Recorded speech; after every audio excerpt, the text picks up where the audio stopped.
everyone, Jaymes Mansfield here bringing you yet another video. Oh my god, you guys, it's another episode of Iconic Blondes.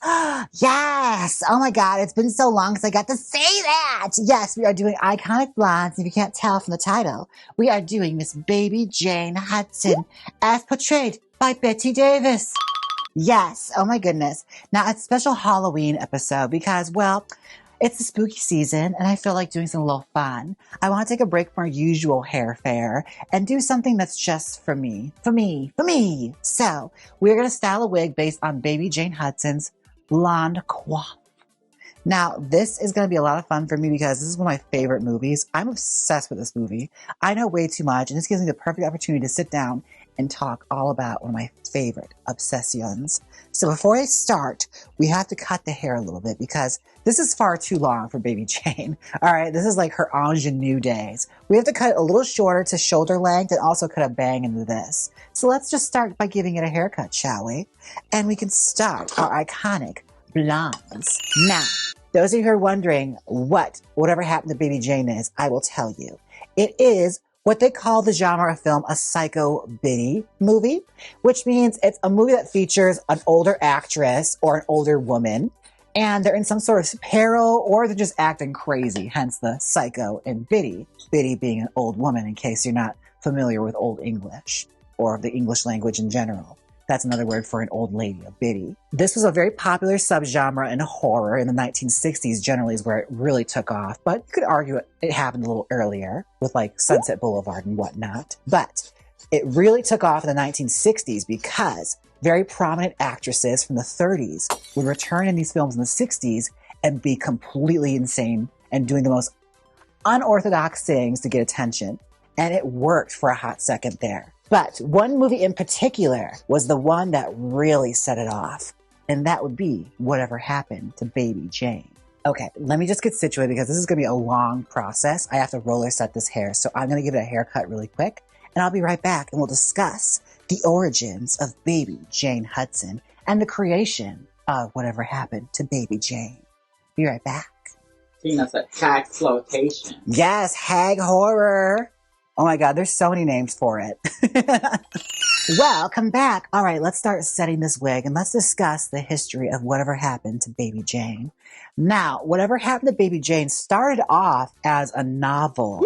Yes, it was written by Henry Farrell in the 1960s, and it was what they called like a sleeper kind of hit. Like it wasn't initially a huge hit right away. It's one of those novels that came out and like people knew it was going to be a property eventually. It was a very different kind of horror novel. It's centered around Baby Jane Hudson, who was a former child star from the vaudeville era. Like we're talking like Baby Snooks kind of child star. Full on like kid star, went through on the stage singing all the ooby dooby doos, right? And just faded into obscurity as soon as her Hollywood career took off as a teenager. So yeah, Baby Jane Hudson lives with her sister who ended up becoming a huge actress instead of her. And lo and behold, a horrific accident happens. Her sister becomes paralyzed and Baby Jane is blamed for the accident. She takes the credit for all of it. And people are led to believe her career is basically ruined because Baby Jane as an adult became like a big drunk party girl. So everyone just assumed out of jealousy, she crippled her sister. And the whole novel revolves around this very strained relationship between these two girls. And Baby Jane eventually entering psychosis, trying to recover what career she has or trying to revive it. And let's just say things go south. They go south real quick. But this novel was a pretty big hit for its time. So what happens with novels when they become very popular? Well, people want to make them into movies. And it just so happens one person got a hold of this novel. And that person would be Joan Crawford. Now, mini history lesson on Joan Crawford. She was a fantastic actress in the 1930s and 40s, even the 1920s. Like, she's been around since the silent era, all right? But she was known for reinventing herself, and she was always looking for the next big project to reinvent herself. And Whatever Happened to Baby Jane was the book she was eyeing because one other fact about Joan Crawford, besides, the wire hangers and the obnoxious lifestyle that she had and her books and all the things, she had a frosty feud, mostly public, mostly publicity based, Not so much like professionally, because they never really crossed paths at all before this. But she had a frosty feud, according to the public, with Bette Davis, another legend of Hollywood. And she was very savvy. Joan Crawford's a very savvy woman. She knew that if she and Bette Davis paired up together in a movie, it would be a monster hit. But she was always searching for the right project to do so. So, Joan Crawford would get an audience with Bette Davis as she was on stage doing Night of the Iguana, the Tennessee Williams play. Yes, well, she met with Bette Davis and approached her with the idea and brought her the book, Whatever Happened to Baby Jane. She explained it, she pitched it. Bette Davis was a little hesitant at first, but honestly, she needed this because her film career was done. Like, she had reached the age of 40 and nobody wanted her. Like, she was done. Actually 50s. She's in her 50s at this point. 40 was like all about Eve. This is long after her last big hit. So she needed a movie in the worst way. Both of them, being very savvy, knew this project has to happen. Enter director Robert Aldrich, who also paired up with Joan Crawford in an earlier movie. I think The Best of Everything they were in together. He directed that, I believe. I could be wrong. Double check me. Correct me if I'm wrong in the comment section. But she had worked with him previously and liked his work and knew he'd be the perfect person for something like this. He had like a good history of doing very pulpy movies like Kiss Me Deadly and things like that. So she wanted to pair up with him again. She liked his style and she knew he's also one of those directors that could be a bit of a pushover. So there's a good chance she could lead a lot of the charge on the set and hopefully temper Bette Davis a little bit, who is known to be also very bossy on set. Now, when it came to getting this film made, it was not easy. All right? Like, nobody wanted to make this movie. Like, they took it everywhere and every studio turned it down. Basically, to quote Bette Davis, they heard, "Those old broads, I wouldn't give you a dime." Yeah, that's kind of the consensus in Hollywood. They saw women of this age and thought, no one's going to go see this Golden Girls shit. Yeah, no. So they struggled to get this movie financed and to get it made. And the one studio that would bite on the idea was Warner Brothers. They gave them a shoestring budget and said, okay, go hang yourselves. And with what they had, they started the production of Whatever Happened to Baby Jane. Now, the hairstyle I'm doing right now is sort of like a center part with lots of volume, and there's going to be ringlet curls in the back because Baby Jane is channeling her old child star self. And this is very deep into the movie when the psychosis is out the window, girl, okay? It's done. Her brain is cooked. So we're going to try and create that hairstyle, but in order to do so, we have to roller set it and put a certain pattern into it. This is also very good, like coquette kind of hair. So yeah, just bear in mind where you're putting the rollers because that's going to create the direction of where the hair is going to go. So I have one going that way, one going that way. So the movie is greenlit. They're about to start production. And the ladies are settling in and starting to make the movie. I'm going to roller set this and we'll talk all about the crazy shit that happened on set of Whatever Happened to Baby Jane. Okay? Be right back. Okay, welcome back.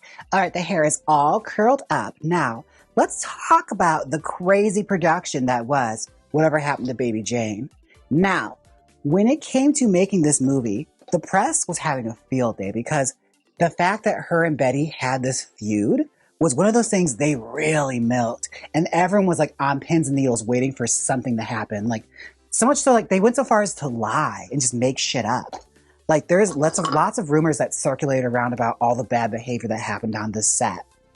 For instance, at that time, Joan Crawford was married to Alfred Steele, who is the CEO of Pepsi Cola. So, what they said is that Joan Crawford, like Bette Davis did this to Joan Crawford just to get back at her, where she had a Coke machine installed to spite Joan Crawford and get her all pissed off while she was doing her scenes. Well, this did happen, but it's also because Robert Aldrich was a huge Coke drinker. But so much so that Joan Crawford, this is actually a true story, when she'd see him with a can of Coke or a bottle of Coke, she would take it, grab a paper cup, dump it into that, and throw the bottle away. Because especially if there's pictures around. She wanted to make sure there was nothing but Pepsi Cola in people's hands. That bitch was fully in on it because she was locked in on Pepsi. There's many stories that circulated around about this. Like the ending scene on the beach, one of the big rumors is that Joan Crawford had to lay on her back, and she didn't want her breasts to fall to the side as they naturally would when you get older. So she wore a pair of false breasts so that they would jot out towards the sky. And like Bette Davis would later claim in her book, like it felt like falling on top of 2 footballs and I had to get on top of her. But it's like, that I don't think is so bad. If that were me, I'd want my big bullet bra sticking up to the sky. That's so me. She's just like the rest of us. And one of the other real ugly rumors was, there's a scene where Bette Davis has to kick Joan Crawford in the head. Well, according to sources, which they often did when it came to like women, like female actresses and stuff like that, like what they would often do is like really exaggerate things. They claimed that she hit Joan Crawford so hard with her kick that it like gave her a concussion. Did not happen. And as retaliation, when the scene came back where Joan Crawford had to be dragged by Bette, press claimed that she weighed herself down with like a weight belt, like a bodybuilder weight belt. Like she put it on under her robe so that when Bette would drag her, it would hurt her back. Which is like, I don't believe that for 1 second. Like, you know, for a fact, Bette Davis, I'm like, God damn, bitch, you gained 40 pounds for this? Yeah, no way. There's absolutely no way that story's true. According to Bette and Joan and everyone that was involved, it actually was a very, very easy production. All the sneaky shit wouldn't happen until after the movie was wrapped. So the movie is released, it comes out, and it becomes a sleeper hit, which means it is a hit slow. It builds up. It's a slow build. Oh, and if you're wondering what I'm using, these are actually pins that are available at Jaymes Mansfield Beauty. Look at these. Look at these long, illustrious hair pins that you could be using to style your wigs. Get them at jaymesmansfieldbeauty.com. Now, where was I? Yes, the movie was a sleeper hit. And it honestly really did its job in reviving the women's careers, albeit temporarily. But it introduced them to a whole nother crowd, which was teenagers, which was something they were not used to, okay? Bette and Joan were very much women's pictures actresses, which meant mothers and grandmothers watched their stuff. But now teenagers suddenly thought they were cool and wanted to see them in more movies. And it essentially ignited a brand new genre called the Psycho-Biddy. Now, some would argue that like Rom-Dom Guignol was like a movement in like the theaters and like France and shit. And also Sunset Boulevard is technically a Psycho-Biddy movie. Although I argue not really. It has a lot of the same tropes, but it's definitely not that. Like it does not hit the same punches as Baby Jane and other movies would. But the Psycho-Biddy genre was ignited, and every actress from all stretches of Hollywood came out to make these movies. Hag horror, as it was called. Hagsploitation. Rom-Dom Guignol. And the titles of these movies definitely got a lot stupider and a lot more fun to say as they would come out. My favorite one was probably Shelley Winters and Whoever Slew Auntie Roo, which I'm surprised has not been like a Drag Race parody. Like a Murder, She Wrote episode parody. Whoever Slew Mama Roo. I'm telling you, it writes itself. If you see it on Drag Race later on, make sure to credit me, all right? I know they be watching. The Psycho-Biddy genre exploded, and let's just say it was a very slow burn. Like, it only lasted about like 5 years until the movies eventually became not very popular anymore. And Bette Davis and Joan Crawford would later revisit this genre a few more times. Like, Bette Davis would do Dead Ringer. Joan Crawford would make Straight Jacket. But they wanted to replicate the success of Baby Jane. And the year later, after Baby Jane was a huge hit no one was expecting, Bette Davis was nominated for an Academy Award for Best Actress. Now, this was a monumental thing for Bette because she already had 2 Academy Awards, one for Dangerous and one for Jezebel. And she had basically lost for All About Eve, and she was really gunning for a 3rd Oscar so she could be the first actress with 3. It meant a lot to her. Now, she was up against... Who was in that category again? Let me see. I'm going to rack my brain for this one. Well, the one who eventually won was Anne Bancroft in The Miracle Worker. Which, let's be honest, let's just have a moment of honesty. I'm being very vulnerable right now, but I'm just going to say this. As a Bette Davis stan, there was no fucking way in hell she was ever going to beat Anne Bancroft for The Miracle Worker. Those of you who don't know what that is, The Miracle Worker is the retelling of Helen Keller's story and her teacher, who eventually taught her how to read and write. There's no fucking way in this day and age, especially knowing how Oscars are. Bette Davis is never going to beat her. It's like The Substance trying to go up against The Revenant, all right? Like, it's not going to happen. It's like The Substance going up after, like, Revolutionary Road. It's not going to happen. All right. You're not winning. So yeah, they were never going to take her seriously, especially in this horror genre. And two, not to be rude or anything, but love you, Bette. She was not the most popular in Hollywood. All right. Especially after she had stepped down from being the president of the Academy. She didn't have a great reputation. So there weren't a whole lot of people voting for her. But as the press would feed into it, Bette Davis was not happy.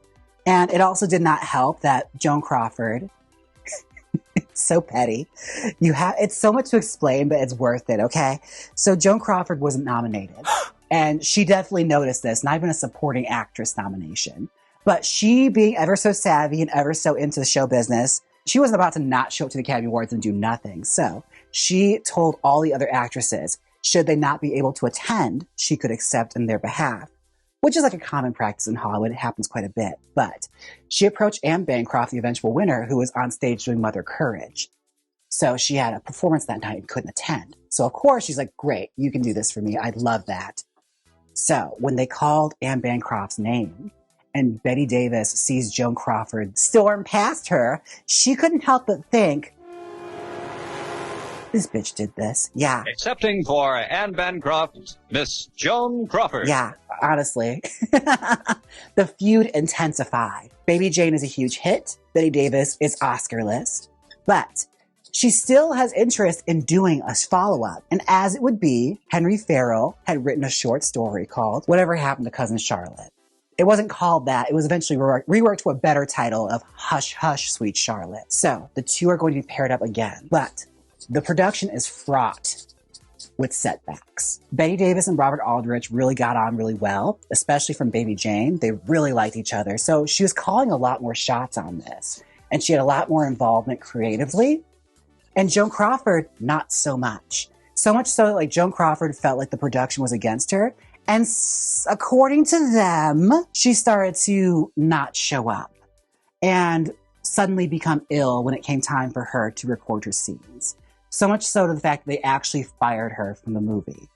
Yeah, it went on to the point where they had to carry on with production, so Joan Crawford was fired from Hush Hush Sweet Charlotte and eventually replaced with Olivia de Havilland, which, if you've ever seen it, this is a fucking bizarre performance. Like, Olivia de Havilland acts like she had taken an Ambien before every scene. Like, it's very subdued. Charlotte, what are you doing? It's like, honestly, I'm not a huge fan of Feud, but Catherine Zeta-Jones' performance of Olivia de Havilland is pretty spot on.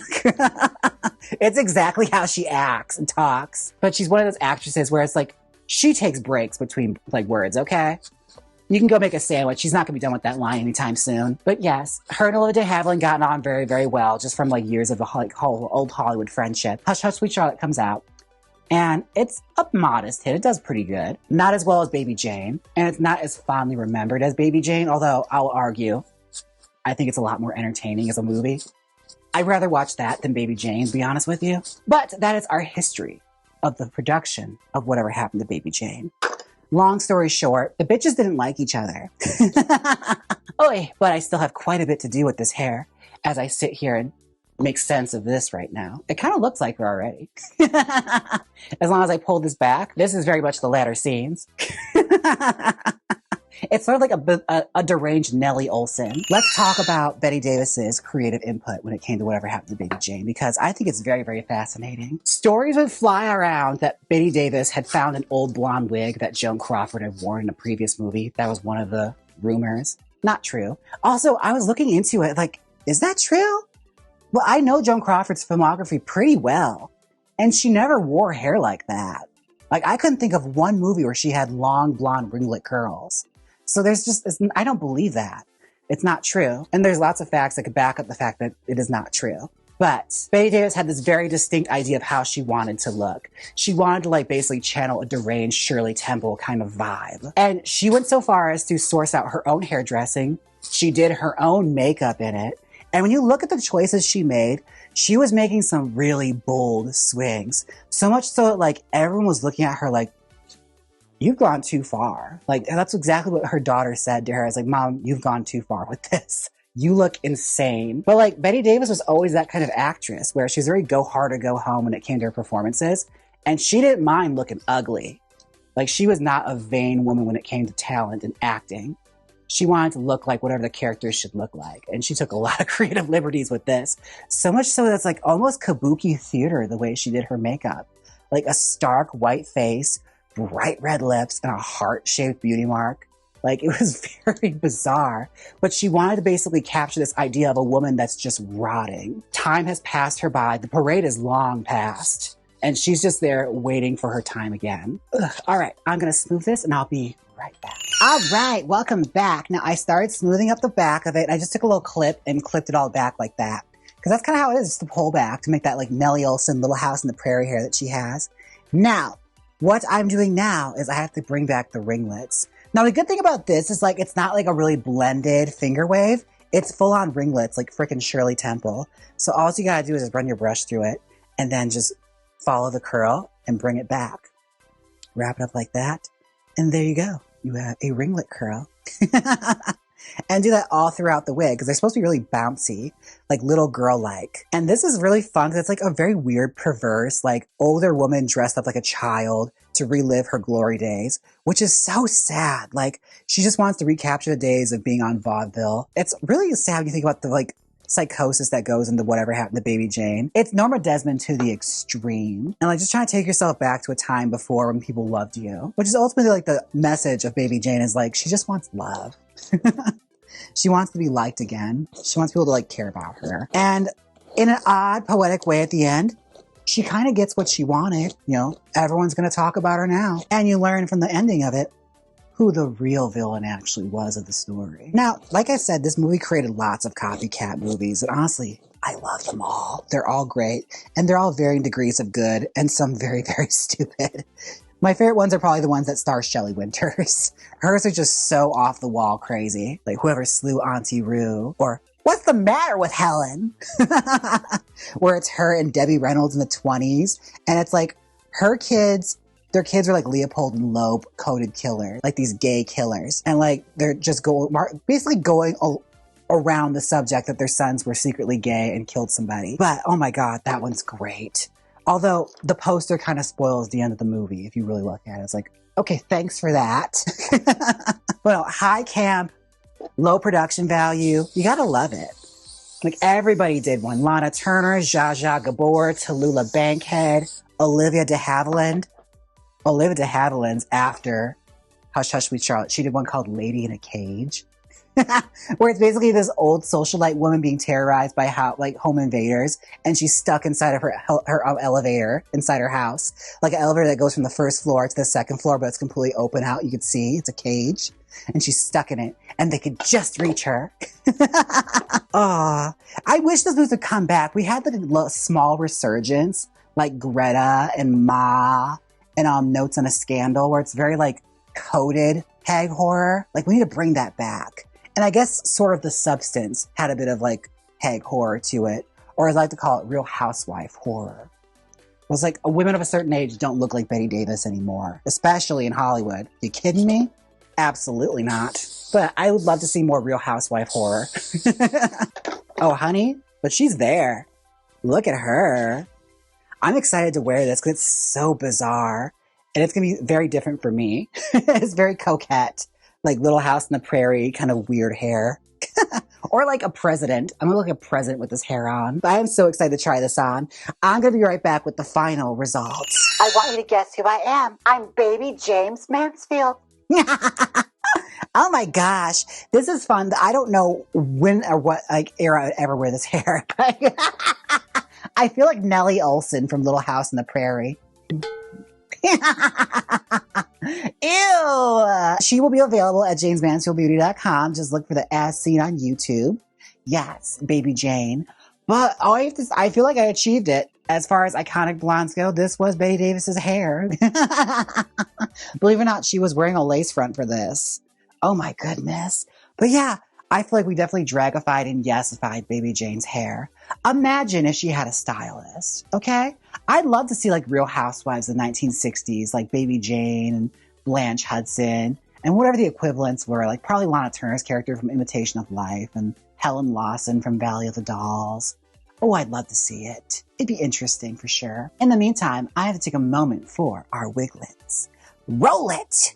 I've written a song for Wiglets because the list has got way too long. I've written Dear Wiglets, thank you for all of your support and love. Be sure and hype this new video, because if you don't, I'll run you over my car like they did in the movie. I mean, thank you so much, Wiglets. Thank you so much, Wiglets. And here's to our community spotlight. Look at them loving me. Thank you all so much for your wonderful comments, community. Now, I enjoy bringing back iconic blondes. Now, I decided I'm not going to limit it to just single characters. Like, if we've done a person before, we can do them again. If there's a great character or a great hairstyle, let's just do it. Let's do our big one. I'm so glad to bring back Miss Iconic Blondes, and I hope to do some more in the future. Maybe brunettes, or maybe we'll even try redheads this time. We'll see. We'll definitely see. I don't like redheads. Anyways, thank you all so much for watching. Don't forget to like, comment, and subscribe. And until next time, I gotta go dance around in circles on the beach holding ice cream. Bye. Now hit the outro.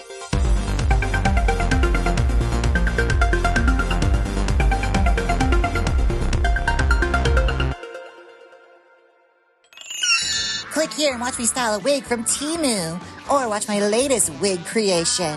Come on, click it, you know you want to. If you don't click it, I'll feed you a dead rat. So click it.